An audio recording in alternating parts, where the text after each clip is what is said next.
धैर्यवान पत्नी और राम लक्ष्मण जैसे दो बच्चे भी थे। सब कुछ था उसके पास। फिर एक दिन उस आदमी के मन में भगवान को पाने की लालसा जगी। उसने सोचा कि मैंने बहुत सारा धन कमा लिया, अब कभी भी धन की कमी तो नहीं आएगी, और धन के अलावा भी मुझे किसी भी चीज की कोई परेशानी नहीं है।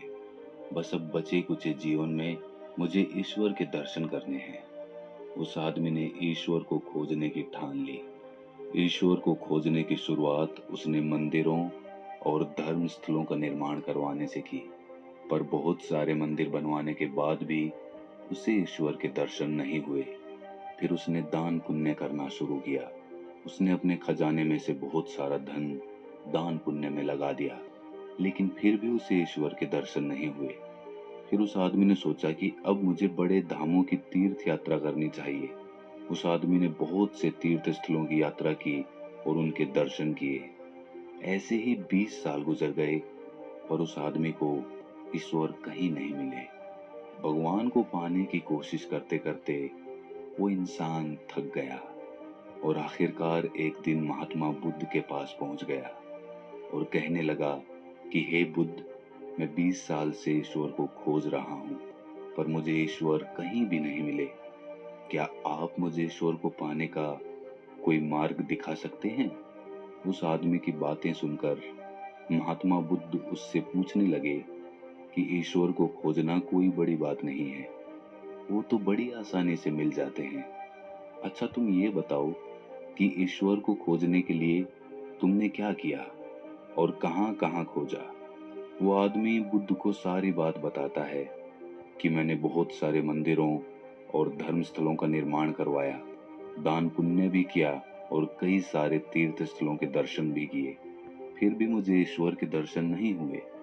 महात्मा बुद्ध उसकी बातें सुनकर हंस पड़े और कहा, ठीक है, तुम्हें ईश्वर के दर्शन करने हैं ना, तुम शाम के वक्त मेरे पास आ जाना, तुम्हें ईश्वर मिल जाएंगे। वो आदमी आश्चर्य से भरकर वहां से चला गया। वो सोच रहा था कि बुद्ध मुझे कैसे ईश्वर के दर्शन करा सकते हैं। फिर कुछ देर बाद संध्या होने को आई, पर महात्मा बुद्ध संध्या होने से पहले कुछ ढूंढ रहे थे। उनके शिष्यों ने आकर पूछा कि हे बुद्ध, आप क्या ढूंढ रहे हैं? महात्मा बुद्ध ने कहा कि मेरे पास एक कीमती मोती था, परंतु वो कीमती मोती खो गया है, उसे ही ढूंढ रहा हूँ। महात्मा बुद्ध की बात सुनकर शिष्य भी उस मोती को ढूंढने में लग गए। सभी मोती को ढूंढ ही रहे थे कि इतने में वो आदमी भी वहां पर पहुंच गया। उसने देखा कि कुटिया के बाहर महात्मा बुद्ध और उनके शिष्य कुछ ढूंढ रहे हैं। उस आदमी ने बुद्ध के पास जाकर पूछा कि हे बुद्ध, आप क्या ढूंढ रहे हैं? महात्मा बुद्ध ने बताया कि मेरा कीमती मोती खो गया है, उसे ही ढूंढ रहा हूँ। ये सुनकर वो आदमी भी उस खोए हुए मोती को पूरी लगन से ढूंढने में लग गया। ढूंढते ढूंढते रात होने को आई, पर मोती नहीं मिला। वो आदमी परेशान हो गया और फिर उसने महात्मा बुद्ध से पूछा कि गुरुजी, आपने आखिरी बार मोती को कहाँ देखा था? ठीक से याद कीजिए।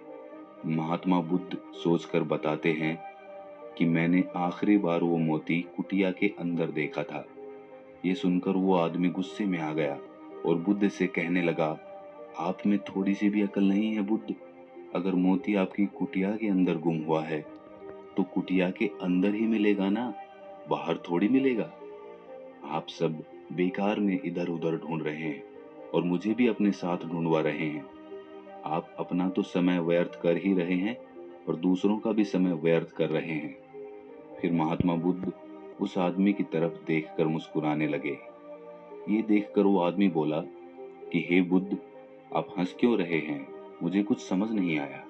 महात्मा बुद्ध बोले कि मैं तुम्हें यही तो समझाना चाहता था कि जिस ईश्वर को तुम 20 सालों से बिना सोचे इधर उधर ढूंढ रहे हो, तुमने उसे कभी अपने अंदर की कुटिया में खोजा ही नहीं।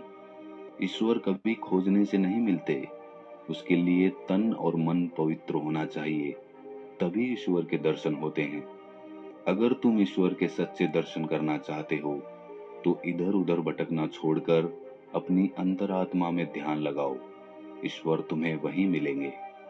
अपने अंदर के ईश्वर को तुम देख लोगे तो हर जगह, हर इंसान में तुम्हें बस ईश्वर ही दिखाई देंगे।